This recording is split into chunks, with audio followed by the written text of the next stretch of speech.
Good morning students.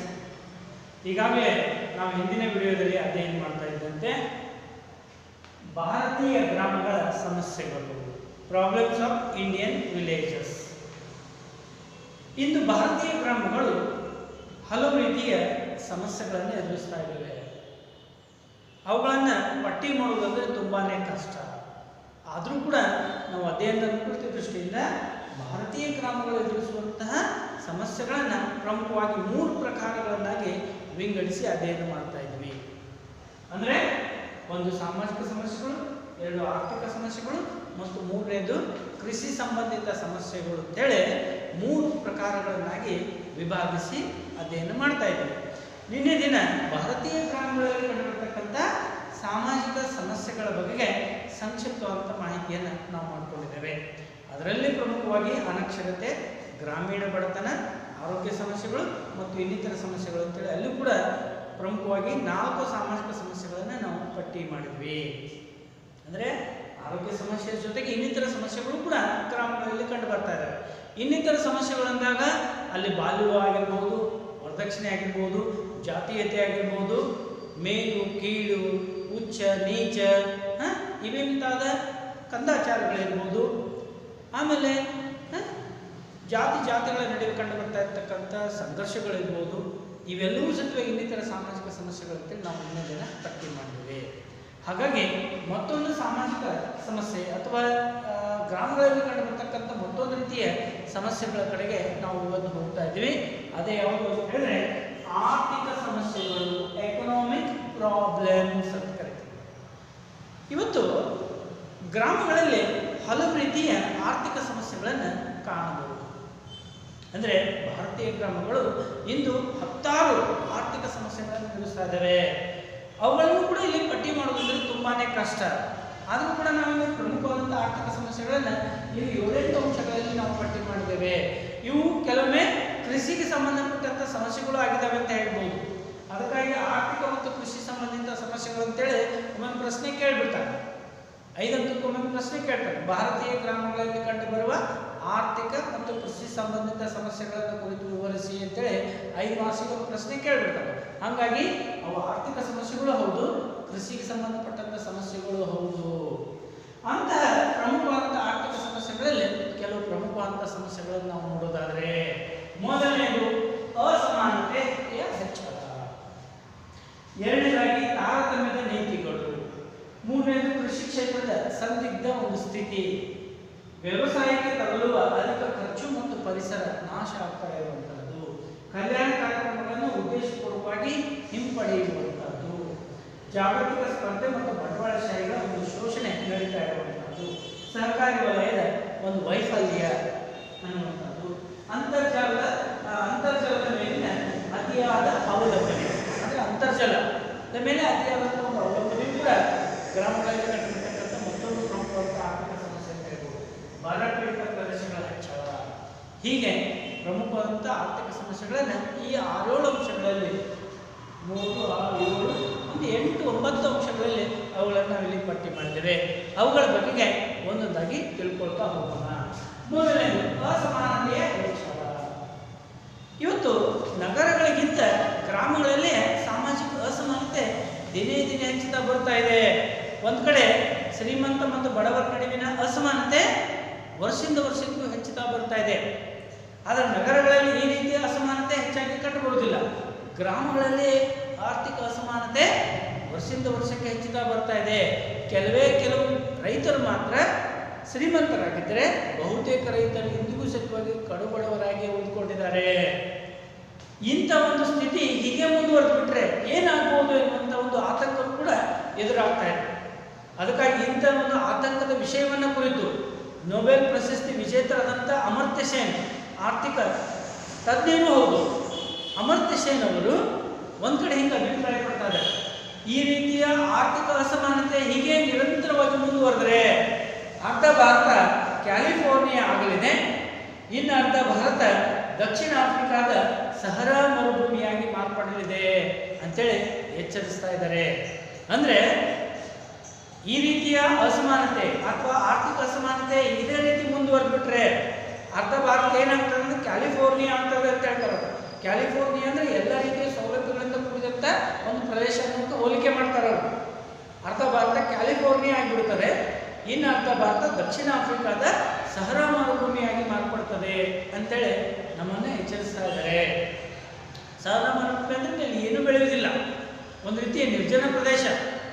ಒಂದು ಜೀವ ಜಂತು ಇಲ್ಲಿ ಗಿಡ ಮರ ಆಗಲಿ, ಪ್ರಾಣಿ ಪಕ್ಷಿ ಆಗಲಿ, ಮನುಷ್ಯರಾಗಲಿ ವಾಸ್ತುಶಕ್ತವಾಗಿ ಅದೊಂದು ಯಾವುದೇ ರೀತಿ ಪ್ರದೇಶ ಸೂಕ್ತವಾಗಿರುವುದಿಲ್ಲ. ಅದಕ್ಕೆ ಮರುಭೂಮಿ ಪ್ರದೇಶ ಅಂತ ಹೇಳ್ತೀವಿ.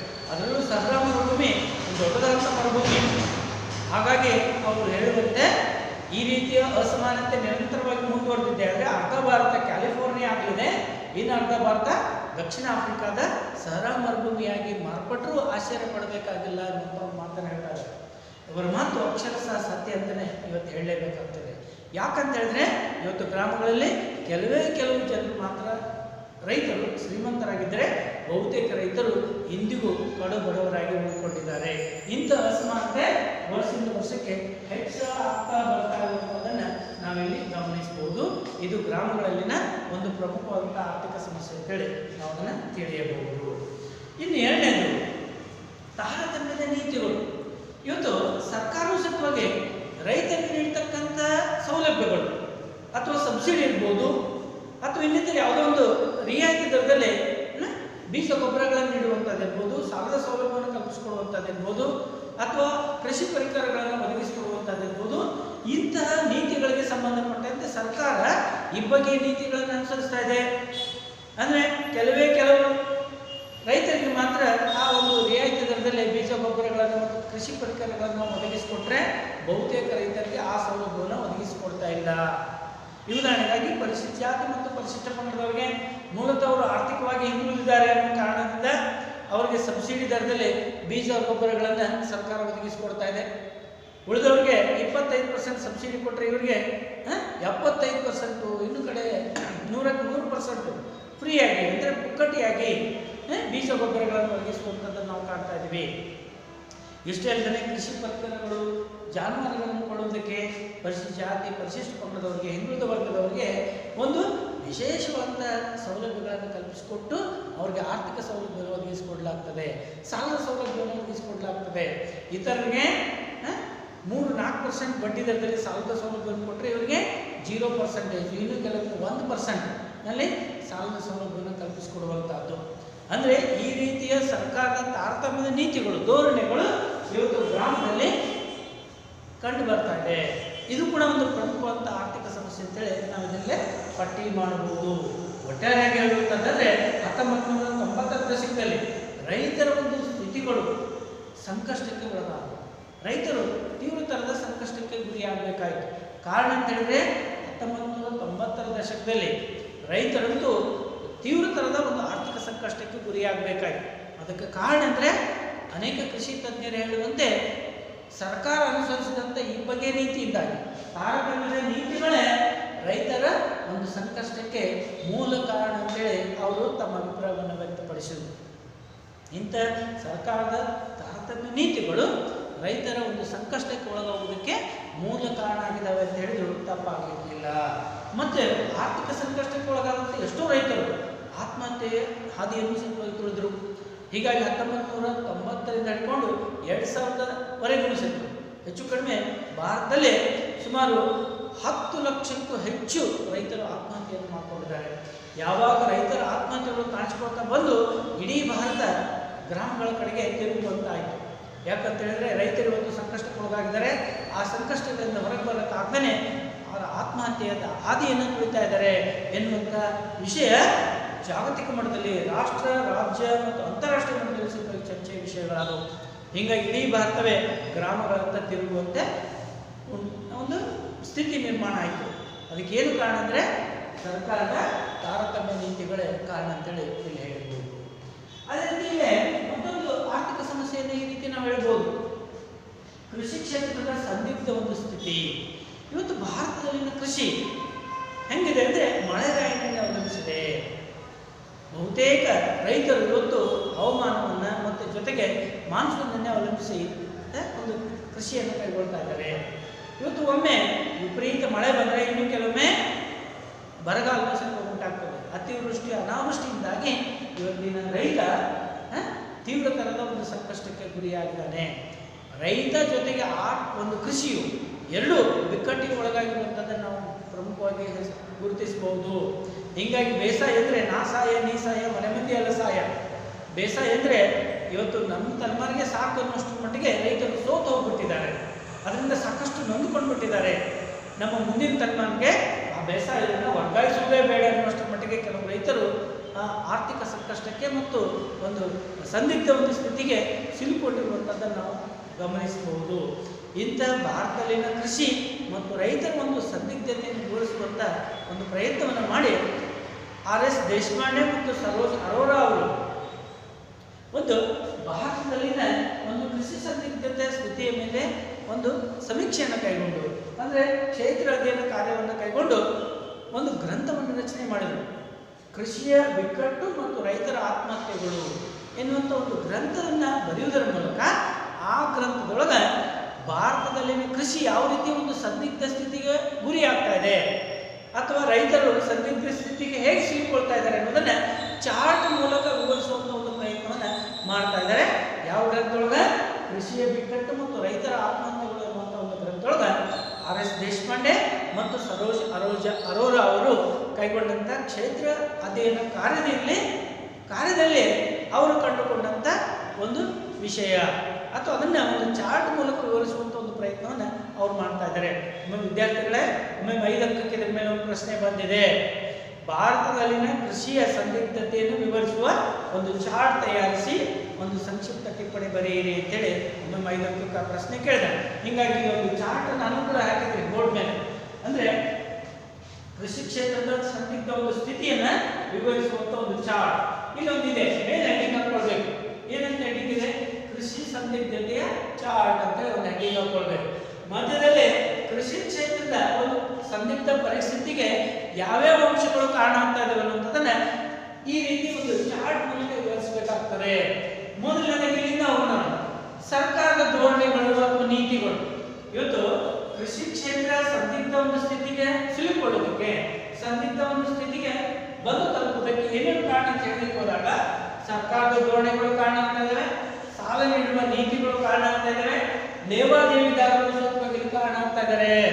ಯಾಕಂತ ಹೇಳಿದಾಗ ಸರ್ಕಾರ ಸಾಲ ನೀಡುವಾಗ ಒಂದು ವಿಳಂಬ ನೀತಿಯನ್ನು ಅನುಸರಿಸಿದಾಗ ಅವರಿಗೆ ಉತ್ತುವುದಕ್ಕೆ, ಬಿತ್ತುವುದಕ್ಕೆ, ಇನ್ನಿತರ ಕೃಷಿ ಚಟುವಟಿಕೆಗಳನ್ನು ಕೈಗೊಳ್ಳುವುದಕ್ಕೆ ಸಾಲದ ಅವಶ್ಯಕತೆ ಇರ್ತದೆ. ಸಾಲ ಬೇಕಾದ ಸಮಯದೊಳಗೆ ಸಾಲ ಸಿಗದೇ ಇದ್ದಾಗ, ವಾಣಿಜ್ಯ ಬ್ಯಾಂಕ್ಗಳ ಮೂಲಕ ಸಾಲದ ಸೌಲಭ್ಯ ದೊರೆಯದೇ ಇದ್ದಾಗ ಸ್ಥಳೀಯವಾಗಿ ದೊರೆಯುವಂಥ ಲೇವಾದೇವಿದಾರರಿಂದ ಅಧಿಕ ಬಡ್ಡಿಗೆ ಸಾಲವನ್ನು ಪಡೆದಂಥ ಸ್ಥಿತಿಯೂ ಸತ್ವಾಗಿದೆ. ಇವತ್ತು ಎಷ್ಟೋ ರೈತರು ಇಂದಿಗೂ ಸತ್ವಾಗಿ ಮಧ್ಯವರ್ತಿಗಳಿಂದ ಅಥವಾ ಲೇವಾದೇವಿದಾರರಿಂದ 8ರಿಂದ 10% ಬಡ್ಡಿಗೆ ಸಾಲವನ್ನು ಪಡೆದಂಥ ಉದಾಹರಣೆಗಳಿದ್ದಾವೆ. ಹೀಗಾಗಿ ಆ ಸಾಲಕ್ಕೆ ಸಿಲುಕೊಂಡು ರೈತರು ಸಂಕಷ್ಟಕ್ಕೆ ಒಳಗಾಗಿದ್ದಾರೆ. ಹಾಗಾಗಿ ಲೇವಾದೇವಿದಾರರು ಸತ್ವಾಗಿ ಕೃಷಿಯ ಒಂದು ಸಂದಿಗ್ಧ ಸ್ಥಿತಿಗೆ ಅವರು ಕಾರಣ ಆಗ್ತಾ ಇದ್ದಾರೆ. ಆರೋಗ್ಯ ಮತ್ತು ಇತರ ಅಗತ್ಯಗಳು. ಇವತ್ತು ಗ್ರಾಮಗಳಲ್ಲಿ ರೈತರಿಗೆ ಉತ್ತಮ ರೀತಿಯ ಆರೋಗ್ಯ ಸೌಲಭ್ಯಗಳು ದೊರೆತಾ ಇಲ್ಲ. ಹೀಗಾಗಿ ನಾನಾ ರೀತಿಯ ಕಾಯಿಲೆಗಳಿಗೆ ತುತ್ತಾಗ್ತಾ ಇದ್ದಾರೆ. ಆ ಕಾಯಿಲೆಗಳಿಗಾಗಿ ಸಾಕಷ್ಟು ಹಣವನ್ನು ಸತ್ವಾಗಿ ಇವತ್ತು ಖರ್ಚು ಮಾಡ್ತಾ ಇದ್ದಾರೆ. ಕ್ಯಾನ್ಸರ್, ಇನ್ನಿತರ ರೋಗಗಳು ಇವತ್ತು ವಾಸಿಯಾಗ್ತಿರ್ತಕ್ಕಂಥ ತೀವ್ರತರದ ಲಂಗ್ಸ್ ಕ್ಯಾನ್ಸರ್, ಬ್ರೈನ್ ಕ್ಯಾನ್ಸರ್, ಹೀಗೆ ಬೇರೆ ಬೇರೆ ರೀತಿಯ ಆರೋಗ್ಯ ಸಮಸ್ಯೆಗಳಿಗೆ ತುತ್ತಾದಾಗ ಅದಕ್ಕಾಗಿ ಸಾಕಷ್ಟು ಹಣವನ್ನು ಸ್ವಲ್ಪ ರೈತರು ಇವತ್ತು ವ್ಯಯ ಮಾಡ್ತಾ ಇದ್ದಾರೆ, ಖರ್ಚು ಮಾಡ್ತಾ ಇದ್ದಾರೆ. ಹೀಗಾಗಿ ಅವರು ಸಂಕಷ್ಟಕ್ಕೆ ಒಳಗಾಗ್ತಾ ಇದ್ದಾರೆ. ಒಂದು ಸಂಸ್ಥೆಯಾಗಿ ಗ್ರಾಮ, ಒಂದು ಕಾಲದಲ್ಲಿ ಗ್ರಾಮಗಳು ಸ್ವಯಂ ಪರಿಪೂರ್ಣತೆಯಿಂದ ಕೂಡಿದಂಥ ಪುಟ್ಟ ಗಣರಾಜ್ಯಗಳ ಥರ ಇದ್ವು. ರೈತರು ಅಥವಾ ಅಲ್ಲಿನ ಗ್ರಾಮೀಣ ನಿವಾಸಿಗಳು ತಮ್ಮ ಮೂಲಭೂತ ಅಗತ್ಯಗಳನ್ನು ಸಮುದಾಯದಿಂದಲೇ ಪಡಿತಾ ಇದ್ರು. ಶಿಕ್ಷಣ ಆಗಿರ್ಬೋದು, ಆರೋಗ್ಯ ಆಗಿರ್ಬೋದು, ಉದ್ಯೋಗ ಆಗಿರ್ಬೋದು, ಆಮೇಲೆ ಆಹಾರ ಧಾನ್ಯಗಳಾಗಿರ್ಬೋದು, ಇವೇ ಮುಂತಾದ ಮೂಲಭೂತ ಅವಶ್ಯಕತೆಗಳನ್ನು ಅಲ್ಲಿನ ಗ್ರಾಮೀಣ ನಿವಾಸಿಗಳು ತಮ್ಮ ಗ್ರಾಮದಿಂದಲೇ ಪಡೆದುಕೊಳ್ತಾ ಇದ್ರು. ಇದನ್ನು ಮನಗಂಡಂತಹ ಬ್ರಿಟಿಷ್ ಅಧಿಕಾರಿ ಭಾರತೀಯ ಗ್ರಾಮಗಳನ್ನು ಏನಂತ ಕರೆದವನು? ಸ್ವಯಂ ಪರಿಪೂರ್ಣತೆಯಿಂದ ಕೂಡಿದ ಪುಟ್ಟ ಗಣರಾಜ್ಯಗಳು ಅಂತೇಳಿ ಕರೆದ ಆತ. ಆದರೆ ಇವತ್ತು ಗ್ರಾಮಗಳು ಏನಾಗಿದ್ದಾವೆ? ಒಂದು ಸಂಸ್ಥೆ ಥರ ಕಾಣಿಸ್ಕೊಳ್ತಾ ಇದ್ದಾವೆ. ಅಲ್ಲೊಂದು ಗ್ರಾಮ ಪಂಚಾಯತಿ ಬಂದಿದೆ. ಇಡೀ ಗ್ರಾಮದ ಮೇಲ್ವಿಚಾರಣೆಯನ್ನು ಆ ಒಂದು ಸಂಸ್ಥೆ ನೋಡ್ಕೊಂಡು ಹೋಗ್ತಾ ಇದೆ. ಹೀಗಾಗಿ ಆ ಗ್ರಾಮ ಅನ್ನುವಂಥದ್ದು ಒಂದು ಕಾಲದಲ್ಲಿ ಸ್ವಯಂ ಪರಿಪೂರ್ಣತೆಯನ್ನು ಪಡೆದುಕೊಂಡಂಥ ಪುಟ್ಟ ಗಣರಾಜ್ಯಗಳ ಥರ ಇದ್ದಂಥ ಗ್ರಾಮಗಳು ಇವತ್ತು ಸಂಸ್ಥೆಯಾಗಿ ಕಾಣಿಸ್ಕೊಳ್ತಾ ಇದ್ದಾವೆ. ಹಾಗಾಗಿ ಅದು ಕೂಡ ಒಂದು ಪ್ರಮುಖ ಕಾರಣ ಅಂತ ಹೇಳ್ಬೋದು. ಒಂದು ಸಂಸ್ಥೆಯಾಗಿ ಗ್ರಾಮ ರೂಪುಗೊಂಡಿರುವಂಥದ್ದು ಕೊಂಡುಕೊಂಡ ತಂತ್ರಜ್ಞಾನ ಮತ್ತು ಮಾಹಿತಿ. ಇವತ್ತು ರೈತರ ಒಂದು ತಂತ್ರಜ್ಞಾನ ಹೆಂಗಿದೆ ಅಂದರೆ ಮೂಲತಃ ಅವ್ರದಲ್ಲ, ಕೊಂಡುಕೊಂಡದ್ದು ಬೇರೆಯವರಿಂದ ಪಡೆದು ಅದನ್ನ ರೈತರ ಒಂದು ಕೃಷಿ ಚಟುವಟಿಕೆಗಳನ್ನು ಅಳವಡಿಸಿಕೊಳ್ಳುವಂಥದ್ದು. ಹೀಗಾಗಿ ಏನಾಗಿದೆ, ಕೊಂಡುಕೊಂಡ ತಂತ್ರಜ್ಞಾನ ಮತ್ತು ಮಾಹಿತಿ ಸತ್ವಗೆ ಅದೇನಾಗಿದೆ ಬೇರೆಯವರಿಂದ ದೊರೆಯುವಂಥದ್ದು. ಹೀಗಾಗಿ ಅದನ್ನು ಕೂಡ ಒಂದು ಕಾರಣಗಳು. ಇತ್ತೀಚೆಗಂತೂ ಕೃಷಿಯ ಒಂದು ಸಂದಿಗ್ಧ ಸ್ಥಿತಿಗೆ ಮೂಲ ಕಾರಣ ಅಂದರೆ ಕಾರ್ಮಿಕರ ಸಮಸ್ಯೆ. ಅದು ಒಂದು ಬಹುದೊಡ್ಡ ಸವಾಲಾಗಿ ಸಮಸ್ಯೆಯಾಗಿ ಗ್ರಾಮಗಳಲ್ಲಿ ಕಂಡು ಬರ್ತಾ ಇರೋದನ್ನು ನಾವು ಕಾಣಬಹುದು. ಇತ್ತೀಚೆಗಂತೂ ಸರ್ಕಾರ ಉದ್ಯೋಗ ಖಾತ್ರಿ ಯೋಜನೆಯನ್ನು ಜಾರಿಗೊಳಿಸಿದ ನಂತರ ಉದ್ಯೋಗವನ್ನು ಪಡೆಯುವುದಕ್ಕಾಗಿ ಜನರು ದೂರ ದೂರದ ಪ್ರದೇಶಗಳಿಗೆ ವಲಸೆ ಹೋಗುವಂಥದ್ದು ಒಂದು ಕಡೆ ಕಂಡು ಬಂದರೆ, ಇನ್ನೊಂದು ಕಡೆ ಅದನ್ನು ತಡಿಬೇಕು ಅನ್ನೋ ಉದ್ದೇಶಕ್ಕಾಗಿ ಉದ್ಯೋಗ ಖಾತ್ರಿ ಯೋಜನೆಯನ್ನೇ ಜಾರಿಗೊಳಿಸಿದೆ. ಅಂದರೆ ಸ್ಥಳೀಯವಾಗಿ ದೊರೆಯುವಂಥ ಸಂಪನ್ಮೂಲಗಳನ್ನು ಕ್ರೋಢೀಕರಣ ಮಾಡಿಕೊಂಡು ಗ್ರಾಮದಲ್ಲಿ ಬಡತನರಿಕೆಗಿಂತ ಕೆಳಗವಾಸ ಮಾಡುವಂಥ ಕುಟುಂಬಕ್ಕೆ ಮತ್ತು ಕೃಷಿ ಕಾರ್ಮಿಕರಿಗೆ ವರ್ಷದಲ್ಲಿ 100 ದಿನಗಳ ಕಾಲ ಉದ್ಯೋಗವನ್ನು ಒದಗಿಸಿಕೊಡಬೇಕಂತೇಳಿ ಉದ್ಯೋಗ ಖಾತ್ರಿ ಯೋಜನೆಯನ್ನು ಜಾರಿಗೊಳಿಸಿದೆ. ಇಷ್ಟು ಇದ್ದಾಗಲೂ ಕೂಡ ಕೃಷಿಗೆ ಅಗತ್ಯವಾದಂಥ ಕಾರ್ಮಿಕರು ಕೆಲಸಗಾರರು ದೊರೀತಾ ಇಲ್ಲ.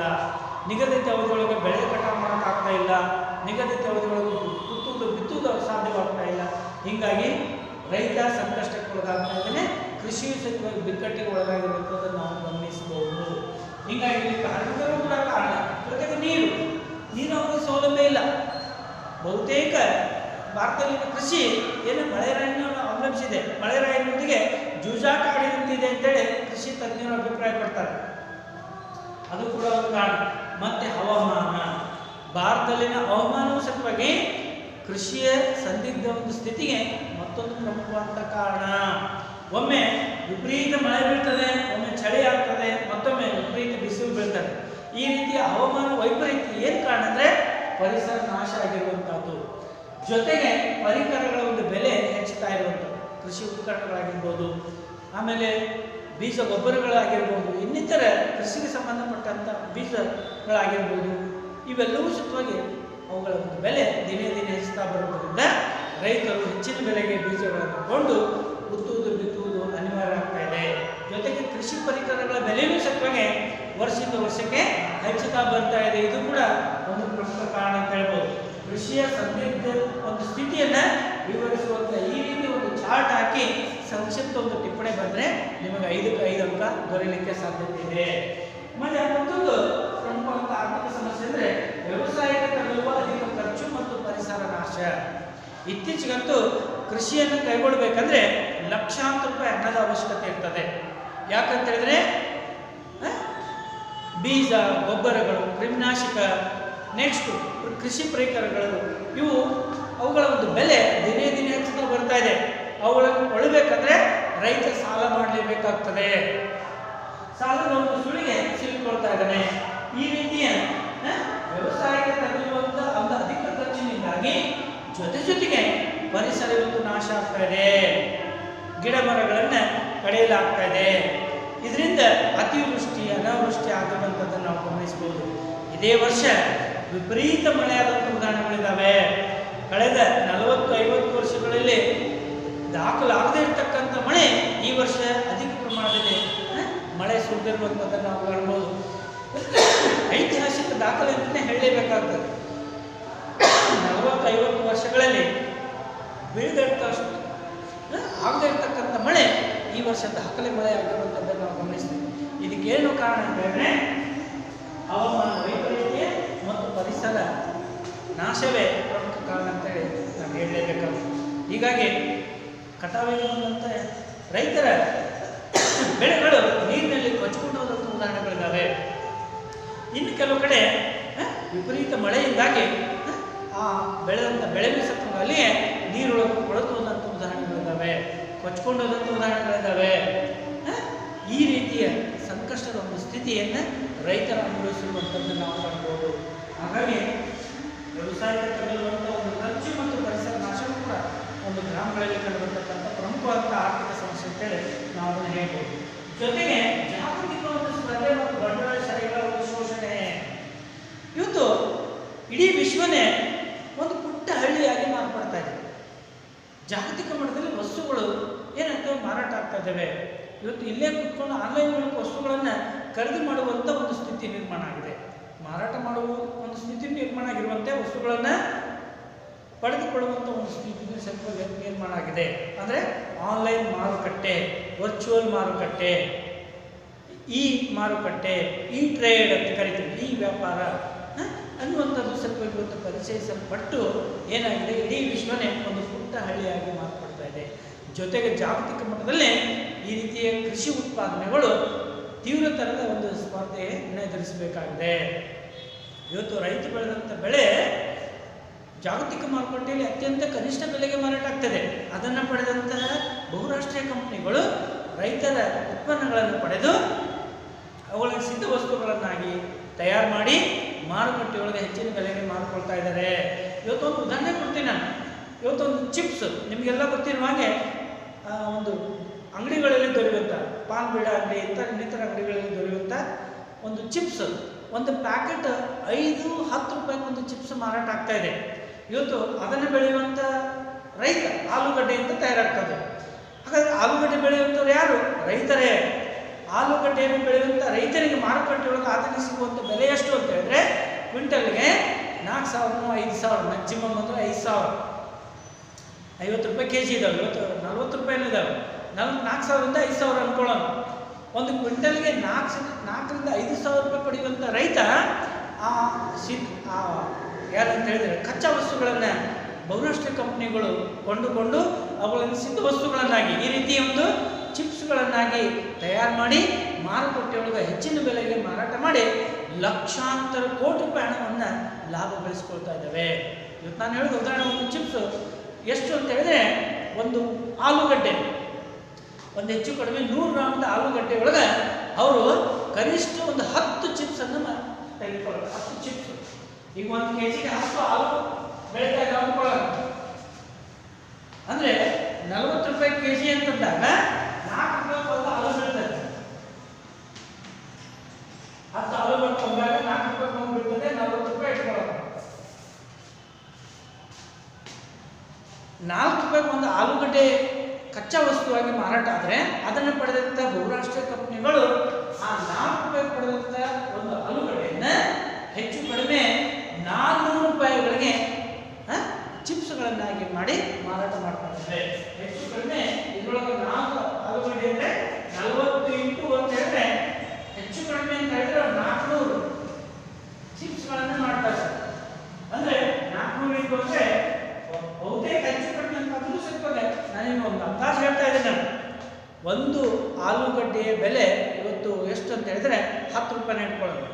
ಅದರಲ್ಲಿ ಅವರು 400ರಿಂದ 500 ರೂಪಾಯಿಗಳಿಗೆ ಆಗುವಷ್ಟು ಚಿಪ್ಸ್ಗಳನ್ನು ತಯಾರು ಮಾಡಿ ಮಾರುಕಟ್ಟೆಯೊಳಗೆ ಮಾರಾಟ ಮಾಡ್ತಾ ಇದ್ದಾರೆ. ಹಾಗಾದರೆ ಹೆಚ್ಚಿನ ಬೆಲೆ ಪಡೆಯುವಂಥವ್ರು ಯಾರಂದರೆ ಬಹುರಾಷ್ಟ್ರೀಯ ಕಂಪನಿಗಳು. ಆದರೆ ಅದನ್ನು ಬೆಳೆದಂಥ ರೈತನಿಗೆ ನ್ಯಾಯಯುತವಾದಂಥ ಬೆಲೆ ದೊರೀತಾ ಇಲ್ಲ. ಅದೇ ರೀತಿ ಇನ್ನೊಂದು ಉದಾಹರಣೆ ಹೇಳಿದೆ, ಗೋವಿನ ಜೋಳ ಸ್ವಲ್ಪ ಕಡಿಮೆ ಬೆಲೆಗೆ ರೈತರು ಮಧ್ಯವರ್ತಿಗಳಿಗೆ ಮಾರಾಟ ಮಾಡ್ತಾ ಇದ್ದಾರೆ. ಹೀಗಾಗಿ ಮಧ್ಯವರ್ತಿಗಳು ರೈತರನ್ನು ಶೋಷಣೆ ಮಾಡ್ತಾ ಇದ್ದಾರೆ. ಜೊತೆಗೆ ಅವರು ಜಾಗತಿಕ ಮಾರುಕಟ್ಟೆಯೊಳಗೆ ಹೆಚ್ಚಿನ ಬೆಲೆಗೆ ಮಾರಾಟ ಮಾಡಿ ತಾವು ಹೆಚ್ಚಿನ ಲಾಭವನ್ನು ಪಡಿತಾ ಇದ್ದಾರೆ. ಇಂತಹ ಒಂದು ಏನಾಗ್ತದೆ, ಜಾಗತಿಕ ಮಾರುಕಟ್ಟೆಯಲ್ಲಿ ಕಾಣಿಸಿಕೊಂಡಂಥ ಒಂದು ಸ್ಪರ್ಧೆ ಮತ್ತು ಬಂಡವಾಳಶಾಹಿಗಳ ಒಂದು ಶೋಷಣೆಯಿಂದ ರೈತರು ಸಂಕಷ್ಟಕ್ಕೊಳಗಾಗಿದ್ದಾರೆ.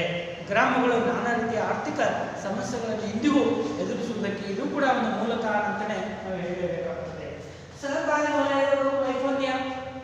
ಇವತ್ತು ಸರ್ಕಾರ ರೈತರಿಗೆ ಸಕಾಲದೊಳಗೆ ಸಾಲ ಸೌಲಭ್ಯವನ್ನು ಒದಗಿಸಿಕೊಡ್ಬೇಕನ್ನುವಂಥ ಒಂದು ಉದ್ದೇಶದಿಂದ ಪ್ರಾದೇಶಿಕ ಸಹಕಾರಿ ಬ್ಯಾಂಕ್ಗಳನ್ನು ಪ್ರಾರಂಭ ಮಾಡಿದೆ. ನಬಾರ್ಡ್ ಆಗಿರ್ಬೋದು, ಕೃಷಿ ಅಭಿವೃದ್ಧಿ ಬ್ಯಾಂಕ್ ಆಗಿರ್ಬೋದು, ಅಥವಾ ಸಹಕಾರಿ ಬ್ಯಾಂಕ್ಗಳಾಗಿರ್ಬೋದು, ಸ್ವಸಹಾಯ ಸಂಘಗಳಾಗಿರ್ಬೋದು, ಇಂತಹ ಪ್ರಾದೇಶಿಕ ಬ್ಯಾಂಕ್ಗಳನ್ನು ಸ್ಥಾಪನೆ ಮಾಡಿದ್ರು ಸತ್ವಾಗ ಆ ಬ್ಯಾಂಕ್ಗಳು ಇತ್ತೀಚೆಗೆ ಆರ್ಥಿಕ ಸಂಕಷ್ಟಕ್ಕೆ ಒಳಗಾಗಿದ್ದಾವೆ. ಅದಕ್ಕಾಗಿ ಒಂದು ಉದಾಹರಣೆ ಬರ್ತದೆ. ಇಲ್ಲೊಂದು ಕಡೆ ಆರ್ಥಿಕ ವಲಯದಲ್ಲಿ ಅಂದರೆ ಬ್ಯಾಂಕ್ಗಳು ಯಾವ ರೀತಿ ಸಂಕಷ್ಟಕ್ಕೆ ಒಳಗಾಗಿದ್ದಾವೆ ಅನ್ನೋದಕ್ಕೆ ಅದಕ್ಕೊಂದು ಉದಾಹರಣೆ ಕೊಡ್ತಾ ಇದೆ. ಒಂದು ಉದಾಹರಣೆ ಇಲ್ಲಿ ಬರ್ತದೆ. ಕೃಷಿ ವಲಯದಲ್ಲಿನ ಗ್ರಾಮಗಳು ಇವತ್ತು ಯಾವ ರೀತಿ ದಿವಾಳಿ ಆಗ್ತಾ ಇದ್ದಾವೆ ಅನ್ನೋದಕ್ಕೆ ಒಂದು ಬರ್ತದೆ. ಸರ್ಕಾರಿ ವಲಯದ ವೈಫಲ್ಯ. ಇವತ್ತು ಕರ್ನಾಟಕದ ರಾಜ್ಯದ ಒಂದೇ ಒಂದು ಉದಾಹರಣೆ ಕೊಟ್ಟಿದ್ದಾರೆ. ಕರ್ನಾಟಕ ರಾಜ್ಯದಲ್ಲಿನ ಗ್ರಾಮ ಮಟ್ಟದಲ್ಲಿ ಇವತ್ತು ಎಷ್ಟು ಪ್ರಾದೇಶಿಕ ಬ್ಯಾಂಕ್ಗಳಿದ್ದಾವೆ, ಸರ್ಕಾರಿ ಬ್ಯಾಂಕ್ಗಳಿದ್ದಾವೆ ಅಂತ ಹೇಳಿದ್ರೆ 37,000 ಸಹಕಾರಿ ಸಂಘಗಳಿದಾವೆ. ಇದು ನಮ್ಮ ರಾಜ್ಯದಲ್ಲಿ ಮಾತ್ರ. ಕರ್ನಾಟಕ ರಾಜ್ಯದಲ್ಲಿ ಸದ್ಯ 30 ಗ್ರಾಮ ಮಟ್ಟದಲ್ಲಿ 32,382 ಸಹಕಾರಿ ಸಂಘಗಳಿದ್ದಾವೆ. ಇವುಗಳೊಳಗೆ ಪ್ರತಿಶತ 40ರಷ್ಟು ಸಹಕಾರಿ ಬ್ಯಾಂಕ್ಗಳು ನಷ್ಟದಲ್ಲಿದ್ದರೆ ಇನ್ನು ಪ್ರತಿಶತ 20ರಷ್ಟು ಸಹಕಾರಿ ಬ್ಯಾಂಕ್ಗಳು ದಿವಾಳಿ ಸ್ಥಿತಿಗೆ ಬಂದು ತಲುಪಿದ್ದಾವೆ. ದಿವಾಳಿ ಆಗಿದೆ ಅಂದರೆ ಅಲ್ಲಿ ಎಲ್ಲವೂ ಸಿದ್ಧವಾಗಿ ನಾಶ ಆಗಿದೆ. ಅಂದರೆ ಏನು? ಸಾಲವನ್ನು ಪಡೆದಿದ್ದಾರೆ, ಮರುಪಾವತಿಯಾಗಿಲ್ಲ, ಹೀಗಾಗಿ ಬ್ಯಾಂಕ್ ದಿವಾಳಿಗೆ ಬಂದು ತಲುಪಿದ್ದಾರೆ, ಮುಚ್ಕೊಂಡು ಹೋಗಿದ್ದಾರೆ ಅಂತ ಹೇಳ್ಬೋದು. ಬ್ಯಾಂಕ್ಗಳು ಮುಚ್ಚಿದ್ದಾರೆ, ದಿವಾಳಿ ಅಂದರೆ ಮುಚ್ಚಿಕೊಂಡು ಹೋಗಿದ್ದಾರೆ. ಅಂದರೆ ಈ ರೀತಿಯ ಒಂದು ಸ್ಥಿತಿಗೆ ಏನು ಕಾರಣ ಅಂದರೆ ಸಹಕಾರಿ ವಲಯದಲ್ಲಿನ ಒಂದು ವೈಫಲ್ಯ. ಅಲ್ಲಿ ಸರಿಯಾದ ರೀತಿಯೊಳಗೆ ಸಾಲದ ಸೌಲಭ್ಯ ನೀಡುವುದಾಗಿರ್ಬೋದು, ಮರುಪಾವತಿ ಮಾಡುವಲ್ಲಿನ ಒಂದು ವಿಳಂಬದ ನೀತಿಯಾಗಿರ್ಬೋದು. ಎಷ್ಟೋ ರೈತರು ಸಾಲವನ್ನು ಪಡಿತಾರೆ, ಮರುಪಾವತಿ ಮಾಡುವುದಿಲ್ಲ. ಸರ್ಕಾರ ಹೇಗಿದ್ರೂ ಅದನ್ನು ಮನ್ನಾ ಮಾಡ್ತದೆ ಅನ್ನೋ ಕಾರಣಕ್ಕಾಗಿ ಪಡೆದಂಥ ಸಾಲವನ್ನು ಎಷ್ಟೋ ರೈತರು ಮರುಪಾವತಿ ಮಾಡುವುದಿಲ್ಲ. ಹೀಗಾಗಿ ಸಹಕಾರಿ ಬ್ಯಾಂಕ್ಗಳು ಇವತ್ತು ನಷ್ಟವನ್ನು ಅನುಭವಿಸ್ತಾ ಇದ್ದಾವೆ. ಇನ್ನು ಕೆಲವು ದಿವಾಳಿಗೆ ಬಂದು ತಲುಪಿರುವಂಥದ್ದನ್ನು ನಾವು ನೋಡ್ಬೋದು. ಇದು ಕೂಡ ಒಂದು ಪ್ರಮುಖವಾದ ಆರ್ಥಿಕ ಸಮಸ್ಯೆ ಅಂತ ಹೇಳ್ಬೋದು. ನೆಕ್ಸ್ಟ್, ಅಂತರ್ಜಲದ ಮೇಲಿನ ಅತಿಯಾದಂಥ ಒಂದು ಅವಲಂಬನೆ. ಇತ್ತೀಚೆಗಂತೂ ಮಳೆಯ ಅಭಾವದಿಂದಾಗಿ ಎಷ್ಟೋ ರೈತರು ಕೃಷಿಯನ್ನು ಕೈಗೊಳ್ಳಬೇಕಂದಾಗ ಬೋರ್ವೆಲ್ಗಳನ್ನು ಕೊರಿತಾ ಇದ್ದಾರೆ. 500, 600, 1000 ಅಡಿ, ಇನ್ನೂ 2000 ಅಡಿ ಪ್ರತಿಶತವಾಗಿ ಬೋರ್ವೆಲ್ಗಳನ್ನು ಕೊರಿತಾ ಇದ್ದಾರೆ. ಹೀಗಾಗಿ ಅಂತರ್ಜಲದ ಮೇಲಿನ ಅತಿಯಾದಂಥ ಅವಲಂಬನೆಯಿಂದಾಗಿ ಆ ರೈತರು ಆ ಕೊಳವೆಗಳಿಗಾಗಿ ಲಕ್ಷಾಂತರ ರೂಪಾಯಿ ಹಣವನ್ನು ಖರ್ಚು ಮಾಡ್ತಾ ಇದ್ದಾರೆ, ಸಾಲವನ್ನು ಮಾಡಿಕೊಂಡಿದ್ದಾರೆ. ಸಾಲವನ್ನು ತೀರ್ಸಕ್ಕಾಗ್ತಾನೆ ಎಷ್ಟೋ ರೈತರು ಆತ್ಮಹತ್ಯೆ ಹಾದಿಯನ್ನು ತುಳಿದಿರುವಂಥದ್ದನ್ನು ನೋಡ್ತಾ ಇದ್ವಿ. ಅದಕ್ಕಾಗಿ ಇವತ್ತು ಕರ್ನಾಟಕದೊಳಗೆ ಇತ್ತೀಚಿನವರೆಗೆ ಈಗೀಗ ಸರ್ಕಾರದ ಒಂದು ಧನ ಸಹಾಯವನ್ನು ನೀಡಿದ್ದರಿಂದ, ಸಾಲವನ್ನು ಮನ್ನಾ ಮಾಡಿದರೆ, ಕಡಿಮೆ ಬಡ್ಡಿ ದರದಲ್ಲಿ ಸಾಲವನ್ನು ನೀಡ್ತಾ ಇರೋದ್ರಿಂದ ರೈತರ ಆತ್ಮಹತ್ಯೆ ಪ್ರಕರಣಗಳು ವರ್ಷದಿಂದ ವರ್ಷಕ್ಕೆ ಕಡಿಮೆ ಆಗ್ತಾ ಬರ್ತಾ ಇದ್ದಾವೆ.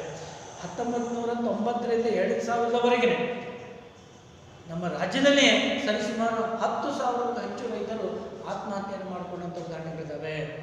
ಅದನ್ನು ನಾವು ಮುಂದೆ ನೋಡೋಣ. ಕರ್ನಾಟಕದಲ್ಲಿ ರೈತರ ಆತ್ಮಹತ್ಯೆಗಳ ಬಗ್ಗೆ ನೋಡೋಣ ನಾವು ಮುಂದೆ. ಯಾಕೆ ಈ ಮಾತನ್ನು ಹೇಳ್ತೇನೆ ಅಂದರೆ, ಅಂತರ್ಜಲ ಅಂದರೆ ಕೊಳವೆ ಬಾವಿಗಾಗಿ ಸಾಲದವನ್ನು ಪಡೆದು ಕೆಲವೊಮ್ಮೆ ಕೊಳವೆ ಬಾವಿ ಸಹಿತ ವಿಫಲ ಆದಾಗ ಆ ಮಾಡಿದಂಥ ಸಾಲವನ್ನು ತೀರ್ಸಕ್ಕಾಗ್ದೇನೆ ರೈತರು ಸಂಕಷ್ಟಕ್ಕೆ ಒಳಗಾದ ಉದಾಹರಣೆಗಳಿದ್ದಾವೆ.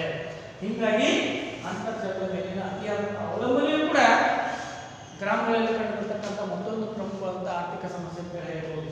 ನೆಕ್ಸ್ಟ್, ಬರಪೀಡಿತ ಪ್ರದೇಶಗಳನ್ನು ಹೆಚ್ಚಾಗ್ತಾ ಇದೆ. ಇವತ್ತು ಭಾರತದಲ್ಲಿ ವರ್ಷದಿಂದ ವರ್ಷಕ್ಕೆ ಬರಗಾಲಕ್ಕೆ ತುತ್ತಾಗುವಂಥ ಪ್ರದೇಶಗಳ ಪ್ರಮಾಣ ಹೆಚ್ಚುತ್ತಾ ಬರ್ತಾ ಇದೆ. ಇತ್ತೀಚೆಗಂತೂ ರಾಜಸ್ಥಾನ, ಕರ್ನಾಟಕ, ಆಂಧ್ರ ಪ್ರದೇಶ, ಮಹಾರಾಷ್ಟ್ರ ರಾಜ್ಯಗಳಂತೂ ಬರಪೀಡಿತ ರಾಜ್ಯಗಳಂತಲೇ ತಿಳಿಯಲಾಗ್ತಾ ಇದೆ. ಮತ್ತು ನಮ್ಮ ರಾಷ್ಟ್ರ ಮಟ್ಟದಲ್ಲಿ ಭಾರತ ಮಟ್ಟದಲ್ಲಿ ಅತಿ ಹೆಚ್ಚು ಬರಗಾಲಕ್ಕೆ ತುತ್ತಾಗುವಂಥ ರಾಜ್ಯಗಳ ಸಾಲಿನೊಳಗೆ ಕರ್ನಾಟಕ 2ನೇ ಸ್ಥಾನದಲ್ಲಿದೆ. ಹಾಗಾದ್ರೆ 1ನೇ ಸ್ಥಾನ ಮಹಾರಾಷ್ಟ್ರ, 2ನೇ ಸ್ಥಾನ ಯಾವುದು ಅಂತ ಹೇಳಿದ್ರೆ ನಮ್ಮ ರಾಜ್ಯನೇ ಆಗಿದೆ. ಹೀಗಾಗಿ ಇತ್ತೀಚೆಗೆ ಕರ್ನಾಟಕದಲ್ಲಿ ಸಿಗುವ ಬರಗಾಲ ಪೀಡಿಕೆ ಅಥವಾ ಬರಗಾಲಕ್ಕೆ ತುತ್ತಾಗುವಂಥ ಪ್ರದೇಶಗಳ ಪ್ರಮಾಣ ವರ್ಷದಿಂದ ವರ್ಷಕ್ಕೆ ಹೆಚ್ಚುತ್ತಾ ಬರ್ತಾ ಇದೆ. ಇಲ್ಲೊಂದು ಅಂಕಿ ಸಂಖ್ಯೆ ಇದೆ. 2011-12ರಲ್ಲಿ ಒಟ್ಟು 23 ಜಿಲ್ಲೆಯಲ್ಲಿನ 123 ತಾಲೂಕುಗಳನ್ನು ರಾಜ್ಯ ಸರ್ಕಾರ ಬರಪೀಡಿತ ಪ್ರದೇಶ ಅಂತೇಳಿ ಘೋಷಣೆ ಮಾಡಿದೆ. ಯಾವಾಗಿದು? 2011-12ರೊಳಗೆ 23 ಜಿಲ್ಲೆಯ ಪೈಕಿ ಅದರೊಳಗಿನ 123 ತಾಲೂಕುಗಳನ್ನು ಬರಪೀಡಿತ ತಾಲೂಕುಗಳು ಅಂತೇಳಿ ರಾಜ್ಯ ಸರ್ಕಾರ ಘೋಷಣೆಯನ್ನು ಮಾಡಿತು. ಹಂಗಂದ್ರೆ ಏನಾಯಿತು? ಬರಪೀಡಿತ ತಾಲೂಕುಗಳ ಸಂಖ್ಯೆ ಹೆಚ್ಚಿದೆ ಅನ್ನುವಂಥದ್ದು ಗೊತ್ತಾಗ್ತದೆ. ಮುಂದೆ ಅದೇ ಮುಂದಿನ ವರ್ಷ 2012-13ರಲ್ಲಿ 157 ತಾಲೂಕುಗಳನ್ನು 123 ತಾಲೂಕು ಇದ್ದದ್ದು 157 ತಾಲೂಕುಗಳನ್ನು ಬರಪೀಡಿತ ಪ್ರದೇಶಗಳು ಅಥವಾ ತಾಲೂಕುಗಳಂತೇಳಿ ಘೋಷಣೆ ಮಾಡಿದರೆ, ಮುಂದೆ 2013-14ರೊಳಗೆ 64 ತಾಲೂಕುಗಳನ್ನು ಬರಪೀಡಿತ ತಾಲೂಕುಗಳಂತೇಳಿ ರಾಜ್ಯ ಸರ್ಕಾರ ಘೋಷಣೆಯನ್ನು ಮಾಡಿ. ಒಮ್ಮೆ ಹೆಚ್ಚಾಗಿರುವಂಥದ್ದು ಒಮ್ಮೆ ಕಡಿಮೆ ಆಗಿರ್ಬೋದು. ಅಂದರೆ ಯಾಕೆ ಈ ಮಾತನ್ನು ಹೇಳ್ತಾ ಇದ್ದೀವಿ ಇಲ್ಲಿ ಅಂತ ಹೇಳಿದಾಗ, ಕೆಲವೊಮ್ಮೆ ಬರಗಾಲ ಉಂಟಾದಾಗ ಬರಗಾಲಕ್ಕೆ ತುತ್ತಾಗುವಂಥ ಪ್ರದೇಶದ ಪ್ರಮಾಣ ಹೆಚ್ಚಾಗಿರುವಂಥದ್ದನ್ನು ನಾವು ಗಮನಿಸಬಹುದು. ಹಾಗಾಗಿ ಅಲ್ಲೇ ರೈತರು ಬೆಳೆದಂಥ ಬೆಳೆ ಸರಿಯಾಗಿ ಬೆಳೆದೇ ಸಂಕಷ್ಟಕ್ಕೆ ಒಳಗಾದಂಥ ಉದಾಹರಣೆಗಳಿದ್ದಾವೆ. ಸಾವಿರಾರು ರೂಪಾಯಿ ಹಣವನ್ನು ಖರ್ಚು ಮಾಡಿ ಉತ್ತಮ ತಳಿಯ ಬೀಜಗಳ ಗೊಬ್ಬರವನ್ನು ತೆಗೆದುಕೊಂಡು ಬಂದು ಬಿತ್ತಿದ್ದರ ಒಂದು ಪರಿಣಾಮ ಆಗಿರ್ತದೆ. ಉತ್ತಮ ಮಳೆ ಬರ್ತದೆ ಅನ್ನುವಂಥ ಆಶಾಭಾವನೆಯಿಂದ ಕೃಷಿ ಚಟುವಟಿಕೆಗಳನ್ನು ಕೈಗೊಳ್ತಾರೆ. ಆದರೆ ಕೆಲವೊಮ್ಮೆ ಅತಿವೃಷ್ಟಿ ಆಗಿರ್ತದೆ, ಇನ್ನು ಕೆಲವೊಮ್ಮೆ ಅನಾವೃಷ್ಟಿನ ಅಂದರೆ ಅತಿವೃಷ್ಟಿ ಅಂದರೆ ವಿಪರೀತ ಮಳೆಯಾದರೂ ಬಿದ್ದಿರ್ತದೆ, ಇಲ್ಲಾಂದರೆ ಬರಗಾಲ ಆದರೂ ಉಂಟಾಗಿರ್ತದೆ. ಇಂಥ ಅತಿವೃಷ್ಟಿ ಅನಾವೃಷ್ಟಿಯಿಂದಾಗಿ ಭಾರತದಲ್ಲಿನ ಕೃಷಿ ಸಂದಿಗ್ಧತೆ ಸ್ಥಿತಿಗೆ ಬಂದು ತಲುಪಿರುವಂಥದ್ದನ್ನು ನಾವು ನೋಡ್ಬೋದು. ಅದನ್ನು ಈ ರೀತಿಯ ಒಂದು ಚಾರ್ಟ್ ಮೂಲಕ ಸಹ ನಾವು ವಿವರಿಸಿದ್ವಿ. ಒಟ್ಟಾರೆಯಾಗಿ ಇತ್ತೀಚೆಗೆ ಸರ್ಕಾರ ರೈತರ ನೆರವಿಗೆ ಬಂದಿದ್ರೂ ಕೂಡ ಅಂದರೆ ರೈತರ ಆತ್ಮಹತ್ಯೆಯನ್ನು ನಿಯಂತ್ರಣ ಮಾಡುವುದಕ್ಕಾಗಿ ಕೃಷಿಯ ಒಂದು ಸಂದಿಗ್ಧ ಸ್ಥಿತಿಯಿಂದ ಅವರನ್ನು ಹೊರಗೆ ತರುವುದಕ್ಕಾಗಿ ಹಲವು ರೀತಿಯ ಯೋಜನೆಗಳನ್ನು ಜಾರಿಗೊಳಿಸಿದೆ. ಅಂದರೆ ಬೀಜ ಗೊಬ್ಬರಗಳನ್ನು ಸಬ್ಸಿಡಿ ದರದಲ್ಲಿ ನೀಡುವಂಥದ್ದು, ಕೃಷಿ ಪರಿಕರಗಳನ್ನು ಸಬ್ಸಿಡಿ ದರದಲ್ಲಿ ಅವುಗಳನ್ನು ಒದಗಿಸುವಂಥದ್ದು, ಎತ್ತುಗಳನ್ನು ಖರೀದಿಸಲು ಸಾಲ ಸೌಲಭ್ಯ ನೀಡುವಂಥದ್ದು, ಮತ್ತು ಉಚಿತವಾಗಿ ಬೀಜ ಗೊಬ್ಬರಗಳನ್ನು ಪರಿಶಿಷ್ಟ ಜಾತಿ ಮತ್ತು ಪರಿಶಿಷ್ಟ ಪಂಗಡದವರಿಗೆ ನೀಡುವಂಥದ್ದು, ಇಂಥ 10 ಹಲವು ಯೋಜನೆಗಳನ್ನು ಜಾರಿಗೊಳಿಸಿದಾಗಲೂ ಕೂಡ ರೈತರ ಒಂದು ಸ್ಥಿತಿಯನ್ನು ಸುಧಾರಿಸೋದಕ್ಕೆ ಸರ್ಕಾರದಿಂದ ಸಾಧ್ಯವಾಗ್ತಾ ಇಲ್ಲ. ಕೆಲವು ಜನರು ಮಾತ್ರ ಅಥವಾ ರೈತರು ಮಾತ್ರ ಕೆಲವು ಆರ್ಥಿಕವಾಗಿ ಮುಂದೆ ಬಂದಿದ್ರೆ, ಶ್ರೀಮಂತರಾಗಿದ್ದರೆ ಬಹುತೇಕ ರೈತರು ಇಂದಿಗೂ ಸಹಿತವಾಗಿ ಕಡುಬಡವರಾಗಿ ಜೀವನವನ್ನು ಕಳೀತಾ ಇದ್ದಾರೆ. ಅದಕ್ಕೆ ಕಾರಣ ಅಂದರೆ ನೀರಾವರಿ ಸೌಲಭ್ಯದ ಒಂದು ಕೊರತೆ, ಅತಿವೃಷ್ಟಿ, ಅನಾವೃಷ್ಟಿ, ಕೃಷಿ ಪರಿಕರಗಳ ಬೆಲೆ ಹೆಚ್ಚಳ, ಸರ್ಕಾರದ ಧೋರಣೆಗಳು, ಸಾಲ ಸೌಲಭ್ಯ, ಸಾಲ ನೀಡುವಲ್ಲಿ ವಿಳಂಬ ನೀತಿ, ಲೇವಾದೇವಿದಾರರು, ಆರೋಗ್ಯ ಮತ್ತು ಇತರ ಅಗತ್ಯಗಳು, ವಸ್ತುಗಳ ಬೆಲೆಯ ಅನಿಶ್ಚಿತತೆ. ಇವತ್ತು ರೈತರು ಬೆಳೆದಂಥ ಬೆಳೆಗೆ ಇಂದಿಗೂ ಸಹಿತವಾಗಿ ಒಂದು ಸೂಕ್ತ ಬೆಲೆ ದೊರೀತಾ ಇಲ್ಲ. ಸರ್ಕಾರ ಇತ್ತೀಚೆಗೆ ಒಂದು ಏನಂತ ಹೇಳಿ ಬೆಂಬಲ ಬೆಲೆಯನ್ನು ಘೋಷಣೆ ಮಾಡಿದ್ರು ಸಹಿತವಾಗಿ ಅದರ ಲಾಭ ರೈತರಿಗೆ ತಲುಪ್ತಾ ಇಲ್ಲ. ಹೆಚ್ಚಿನ ಲಾಭವನ್ನು ಮಧ್ಯವರ್ತಿಗಳೇ ಪಡೆದುಕೊಳ್ತಾ ಇದ್ದಾರೆ. ಕಡಿಮೆ ದರದಲ್ಲಿ ಮಧ್ಯವರ್ತಿಗಳು ರೈತರು ಬೆಳೆದಂಥ ಬೆಳೆಗಳನ್ನು ಖರೀದಿ ಮಾಡಿಕೊಂಡು ಜಾಗತಿಕ ಮಾರುಕಟ್ಟೆಯಲ್ಲಿ ಅವರು ಹೆಚ್ಚಿನ ಬೆಲೆಗೆ ಮಾರಾಟ ಮಾಡಿ ತಾವು ಹೆಚ್ಚಿನ ಲಾಭವನ್ನು ಪಡಿತಾ ಇದ್ದಾರೆ. ಹೀಗಾಗಿ ಮಧ್ಯವರ್ತಿಗಳು ಸಹಿತ ರೈತರನ್ನ ಶೋಷಣೆ ಮಾಡ್ತಾ ಇದ್ದಾರೆ. ಇವತ್ತು ರೈತ ಜಾಗತಿಕ ಮಾರುಕಟ್ಟೆಯಲ್ಲಿ ತನ್ನ ವಸ್ತುವಿನ ಬೆಲೆ ಹೇಗಿದೆ ಅನ್ನುವಂಥದ್ದು ತಿಳಿದುಕೊಳ್ಳೋದಕ್ಕೆ ಸಾಧ್ಯವಾಗ್ತಾ ಇಲ್ಲ. ಇವತ್ತು ಕೇಂದ್ರ ಸರ್ಕಾರ ರೈತರ ಒಂದು ಸಂಕಷ್ಟವನ್ನು ಪರಿಹಾರ ಮಾಡೋದಕ್ಕಾಗಿ 10 ಯೋಜನೆಗಳನ್ನು ಜಾರಿಗೊಳಿಸಿದೆ. ಅದು ಏನಂತ ಹೇಳಿದಾಗ ವಿಮಾ ಯೋಜನೆ ಆಗಿರ್ಬೋದು, ಅಥವಾ ರೈತರಿಗೆ ಸಹಾಯಧನದ ರೂಪದಲ್ಲಿ ಪ್ರತಿ ಎಕರೆಗೆ ಈ 2,000ದಂತೆ ಪರಿಹಾರವನ್ನು ಒದಗಿಸುವಂಥದ್ದು, ಈ ರೀತಿ ಏನೇ ಒಂದು ಉತ್ತೇಜನಕಾರಿ ಏನಂತ ಯೋಜನೆಗಳನ್ನು ಜಾರಿಗೊಳಿಸಿದಾಗಲೂ ಸಹಿತವಾಗಿ ರೈತರ ಒಂದು ಸಂಕಷ್ಟಗಳನ್ನು ಅಥವಾ ಅವರ ಒಂದು ಸಂದಿಗ್ಧ ಸ್ಥಿತಿಯಿಂದ ಪಾರು ಮಾಡೋದಕ್ಕೆ ಸರ್ಕಾರಕ್ಕೂ ಸಾಧ್ಯವಾಗ್ತಾ ಇಲ್ಲ. ಹಾಗಾದರೆ ಭವಿಷ್ಯತ್ತಿನಲ್ಲಿ ರೈತರು ಏನು ಮಾಡಬೇಕಂತ ಹೇಳಿದ್ರೆ ಮಳೆ ಆಧಾರಿತ ಕೃಷಿಯನ್ನು ಕೈಗೊಳ್ಳೋದರ ಬದಲು ಇವತ್ತೇನಂತೆ ಇಸ್ರೇಲ್ ಮಾದರಿ, ಇಸ್ರೇಲ್ ಈಗಾಗಲೇ ನಿಮ್ಗೆ ಗೊತ್ತಿದೆ, ಇಸ್ರೇಲ್ ಅಂತ ಒಂದು ಪುಟ್ಟ ರಾಷ್ಟ್ರ. ಅಲ್ಲಿ ಅವರು ಮಳೆ ಬೀಳುವಂಥ ಪ್ರತಿಯೊಂದು ಮಳೆ ಹನಿಯನ್ನು ಸಹ ಅವರು ಹಿಡಿದು ಕೃಷಿಗೆ ಉಪಯೋಗ ಮಾಡ್ಕೊಳ್ತಾ ಇದ್ದಾರೆ. ಹೀಗಾಗಿ ಆ ಇಸ್ರೇಲ್ ರಾಷ್ಟ್ರದ ಮಾದರಿಯನ್ನು ನಮ್ಮ ದೇಶದೊಳಗೆ ಅಳವಡಿಸ್ಕೊಂಡಿದ್ದೆ. ಆದರೆ ಇವತ್ತೇನು ಮಾಡ್ಬೋದು ಅಂತ ಹೇಳಿದ್ರೆ ರೈತರನ್ನ ಸಂಕಷ್ಟದಿಂದ ಪಾರು ಮಾಡ್ಬೋದು. ಜೊತೆಗೆ ಮಿಶ್ರ ಬೇಸಾಯವನ್ನು ಕೈಗೊಳ್ಳುವಂತೆ ರೈತರಿಗೆ ತರಬೇತಿ ನೀಡಬೇಕಾಗ್ತದೆ, ಉತ್ತಮ ತಳಿಯ ಬೀಜ ಗೊಬ್ಬರಗಳನ್ನು ಪೂರೈಸಬೇಕಾಗ್ತದೆ, ಸಕಾಲಕ್ಕೆ ಸಾಲದ ಸೌಲಭ್ಯವನ್ನು ಒದಗಿಸಿಕೊಡ್ಬೇಕಾಗ್ತದೆ, ಮತ್ತು ಸಹಕಾರಿ ಬ್ಯಾಂಕ್ಗಳ ಮೂಲಕ ಕಡಿಮೆ ಬಡ್ಡಿ ದರದಲ್ಲಿ ಸಾಲದ ಸೌಲಭ್ಯವನ್ನು ಒದಗಿಸಿಕೊಡ್ಬೇಕಾಗ್ತದೆ. ಈ ರೀತಿಯ ವಿನೂತನವಾದ ಯೋಜನೆಗಳನ್ನು ಜಾರಿಗೊಳಿಸಿದಾಗ ಮತ್ತು ಕಾಲಕಾಲಕ್ಕೆ ಕೃಷಿ ಭೂಮಿಯನ್ನು ಪರೀಕ್ಷೆಗೊಳಪಡಿಸಬೇಕಾಗ್ತದೆ, ಮಣ್ಣಿನ ಪರೀಕ್ಷೆಯನ್ನು ಮಾಡಿಸಬೇಕಾಗ್ತದೆ. ಅಂದರೆ ಯಾವ ಮಣ್ಣಿನೊಳಗೆ ಯಾವ ಬೆಳೆಯನ್ನು ಬೆಳೆಯಲಿಕ್ಕೆ ಸಾಧ್ಯತೆ ಇರುವಂಥ ಒಂದು ಮಾಹಿತಿ ಎಷ್ಟೋ ರೈತರಿಗೆ ಗೊತ್ತಿಲ್ಲ. ಹೀಗಾಗಿ ಇಂಥ ಒಂದು ಮಾಹಿತಿಯ ಕೊರತೆಯಿಂದಾಗಿ ರೈತರು ತಮಗೆ ಬೇಕಾಗಿದ್ದು ಬೇಡಾಗಿದ್ದು ಎಲ್ಲವನ್ನು ಬೆಳೆದು ಸಂಕಷ್ಟಕ್ಕೆ ಸಿಲುಕೊಳ್ತಾ ಇದ್ದಾರೆ. ಇತ್ತೀಚೆಗಂತೂ ಬಹುತೇಕ ರೈತರು ವಾಣಿಜ್ಯ ಬೆಳೆಗಳನ್ನು ಬೆಳೀತಾರೆ. ಹತ್ತಿ, ಸೂರ್ಯಕಾಂತಿ, ನೆಕ್ಸ್ಟ್ ಇನ್ನಿತರ ಶೇಂಗಾ, ಕಡಲೆ, ಇಂಥ ವಾಣಿಜ್ಯ ಕಬ್ಬು, ಆಮೇಲೆ ತೆಂಗು, ಅಡಿಕೆ, ಇನ್ನಿತರ ವಾಣಿಜ್ಯ ಬೆಳೆಗಳನ್ನೇ ಬೆಳೀತಾ ಇದ್ದಾರೆ. ಜಾಗತಿಕ ಮಾರುಕಟ್ಟೆಯಲ್ಲಿ ಈ ವಾಣಿಜ್ಯ ಬೆಳೆಗಳಿಗೆ ಹೆಚ್ಚಿನ ಬೆಲೆ ಇದೆ ಅಂತೇಳಿ ಭಾವಿಸಿಕೊಂಡು ರೈತರು ಇತ್ತೀಚೆಗೆ ವಾಣಿಜ್ಯ ಬೆಳೆಗಳಿಗೆ ಮಾರು ಹೋಗ್ತಾ ಇದ್ದಾರೆ. ಮತ್ತು ಬಹುರಾಷ್ಟ್ರೀಯ ಕಂಪನಿಗಳು ಸಹ ರೈತರು ಈ ರೀತಿಯ ವಾಣಿಜ್ಯ ಬೆಳೆಗಳನ್ನು ಬೆಳೆಯುವಂತೆ ಪ್ರೋತ್ಸಾಹ ನೀಡ್ತಾ ಇದ್ದಾವೆ. ಇವತ್ತು ಸಕ್ಕರೆ ಕಾರ್ಖಾನೆಗಳು ರೈತರು ಕಬ್ಬು ಬೆಳೆಯುವಂತೆ ಅವರಿಗೆ ಪ್ರೋತ್ಸಾಹವನ್ನು ನೀಡುವಂಥದ್ದು. ಇವತ್ತು ಯಾವ ಅಂತ ಹೇಳಿದ್ರೆ ಬಹುರಾಷ್ಟ್ರೀಯ ಕಂಪನಿಗಳು ಇವತ್ತು ಚಿಪ್ಸ್ ಆಗಿರ್ಬೋದು, ಇನ್ನಿತರ ಯಾವುದೋ ಕುರುಕುರಿ ಮಾಡುವಂಥವು ಆಲೂಗಡ್ಡೆನೇ ಬೆಳೆಯಿರಿ ಅಂತೇಳಿ ರೈತರಿಗೆ ಪ್ರೋತ್ಸಾಹವನ್ನು ಕೊಡುವಂಥದ್ದು. ಹೀಗಾಗಿ ಇತ್ತೀಚೆಗೆ ಆಹಾರ ಧಾನ್ಯಗಳ ಬೆಲೆಗಳು ಗಗನಕ್ಕೆ ಏರ್ತಾ ಇದ್ದಾವೆ. ಒಂದು ಉದಾಹರಣೆ ಕೊಡ್ತೀನಿ. ಇತ್ತೀಚೆಗಂತೂ ಬಿಳಿಜೋಳ ಅಂತ ಹೇಳಿದ್ರೆ ಬಂಗಾರ ರೇಟನ್ನು ಪಡ್ಕೊಂಡಿದ್ದಾರೆ, ಬಂಗಾರ ದರ ಬಂದಿದೆ. ಅಂದರೆ ಬಿಳಿಜೋಳವನ್ನು ಬೆಳೆಯುವಲ್ಲಿ ರೈತರು ಹಿಂದೇಟು ಹಾಕ್ತಾ ಇದ್ದಾರೆ.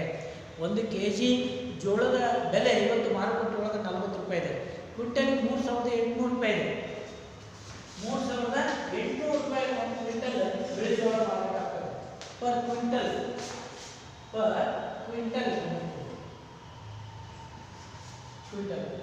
ಕ್ವಿಂಟಲ್ಗೆ ಬಿಳಿ ಜೋಳ 3800 ರೂಪಾಯಿಗೆ ಮಾರಾಟ ಆಗ್ತದೆ. ಆದರೆ ಇದು ನಾವು ಕಣ್ಣು ಹಾಸಿದಾಗ ಸತ್ವಾಗಿ ಎಲ್ಲೋ ಒಬ್ಬರಿಬ್ಬರು ರೈತರು ಮಾತ್ರ ಬಿಳಿ ಜೋಳವನ್ನು ಬೆಳೀತಾ ಇದ್ದಾರೆ. ಬಹುತೇಕರು ವಾಣಿಜ್ಯ ಬೆಳೆಯನ್ನೇ ಬೆಳೀತಾ ಇದ್ದಾರೆ. ಇದೇ ಒಂದು ಸ್ಥಿತಿ ಮುಂದುವರೆದಿದೆ. ಆದರೆ ಭವಿಷ್ಯತ್ತಿನಲ್ಲಿ ಆಹಾರ ಧಾನ್ಯಗಳ ಒಂದು ಬೆಲೆ ಗಗನಕ್ಕೇರುವುದರ ಜೊತೆಗೆ ಆಹಾರ ಧಾನ್ಯಗಳ ಒಂದು ಅಭಾವವೂ ಸಹ ಉಂಟಾಗಬಹುದು. ಇದನ್ನು ಪಾರು ಮಾಡಬೇಕು ಅನ್ನೋಂಥ ಒಂದು ಪಾರು ಮಾಡಬೇಕಂದ್ರೆ ರೈತರಿಗೆ ಆಹಾರ ಧಾನ್ಯಗಳನ್ನು ಬೆಳೆಯುವಂತೆ ಉತ್ತೇಜನ ನೀಡಬೇಕಾಗಿದೆ, ಪ್ರೋತ್ಸಾಹ ನೀಡಬೇಕಾಗಿದೆ.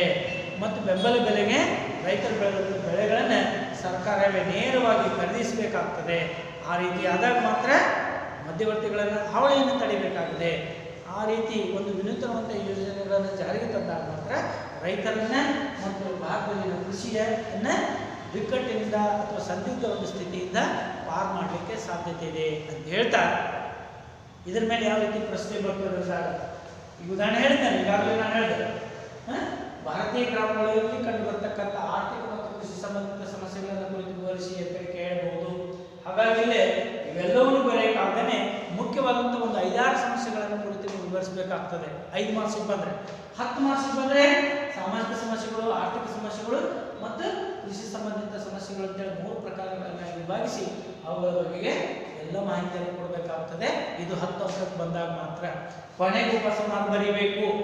ಇಲ್ಲವೇ ಹೋದರೆ 5 ಅಂಕಕ್ಕೆ ಬಂದರೆ ಭಾರತದಲ್ಲಿನ ಕೃಷಿ ಕ್ಷೇತ್ರದ ಸಂದಿಗ್ಧ ಒಂದು ಪರಿಸ್ಥಿತಿಯನ್ನು ವಿವರಿಸುವ ಚಾರ್ಟ್ ಅನ್ನು ತಯಾರಿಸಿ ಒಂದು ಟಿಪ್ಪಣಿ ಬರೆಯಿದೆ. ಅಂದರೆ ಈ ರೀತಿ ಒಂದು ಚಾರ್ಟ್ ಅನ್ನು ತಯಾರಿಸಬೇಕಾಗ್ತದೆ, ಜೊತೆಗೆ ಒಂದು ಸಂಕ್ಷಿಪ್ತ ಟಿಪ್ಪಣಿಯನ್ನು ಬರೀಬೇಕಾಗ್ತದೆ.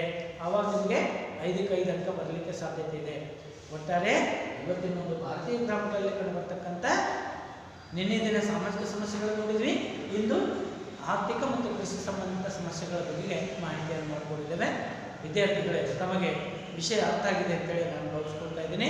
ಜೊತೆಗೆ ನೋಟ್ಸನ್ನು ಸತ್ವಾಗಿ ನಾನು ಇದ್ರ ಜೊತೆಗೆ ಕಳಿಸಿರ್ತೀನಿ. ಎಲ್ಲರೂ ಈ ವಿಡಿಯೋವನ್ನು ಕೇಳೋದ್ರ ಜೊತೆಗೆ ನೋಟ್ಸನ್ನು ಸತ್ವಾಗಿ ಬರೀಬೇಕು. ಕಾಲೇಜ್ ಪ್ರಾರಂಭ ಆದ ನಂತರ ನೇರವಾಗಿ ನಿಮಗೆ ಒಂದು ಅರ್ಧವಾರ್ಷಿಕ ಪರೀಕ್ಷೆ ಇರ್ತದೆ. 100 ಮಾರ್ಕ್ಸಿಂದು ಅರ್ಧವಾರ್ಷಿಕ ಪರೀಕ್ಷೆ ಇರ್ತದೆ. ಆ ಕಾರಣದಿಂದ ಮನೆಯಲ್ಲಿ ಇರಿ, ಜಾಗೃತರಾಗಿ, ಮಾಸ್ಕನ್ನು ಧರಿಸ್ಕೊಂಡೆ ಹೊರಗಡೆ ಹೋಗಿ, ಮತ್ತು ಹೆಚ್ಚೆಚ್ಚಾಗಿ ನೀರು ಕುಡೀರಿ, ನಿಮ್ಮ ಆರೋಗ್ಯದ ಕಡೆ ಹೆಚ್ಚು ಲಕ್ಷ್ಯ ವಹಿಸಿರಿ ಅಂತೇಳಿ ಈ ಸಂದರ್ಭದಲ್ಲಿ ತಮಗೆ ಒಂದು ತಿಳುವಳಿಕೆಯನ್ನು ಕೊಡ್ತಾ, ಹಾಗಾದರೆ ಮುಂದಿನ ವಿಡಿಯೋದೊಳಗೆ ಮತ್ತೊಂದು ವಿಷಯದ ಕಡೆಗೆ ಹೋಗೋಣ. ಕರ್ನಾಟಕದಲ್ಲಿನ ರೈತರ ಆತ್ಮಹತ್ಯೆಗಳ ಪ್ರಕರಣಗಳ ಬಗೆಗೆ ಮುಂದಿನ ವಿಡಿಯೋದೊಳಗೆ ನಾವು ನೋಡೋಣ. Thank you. One and all.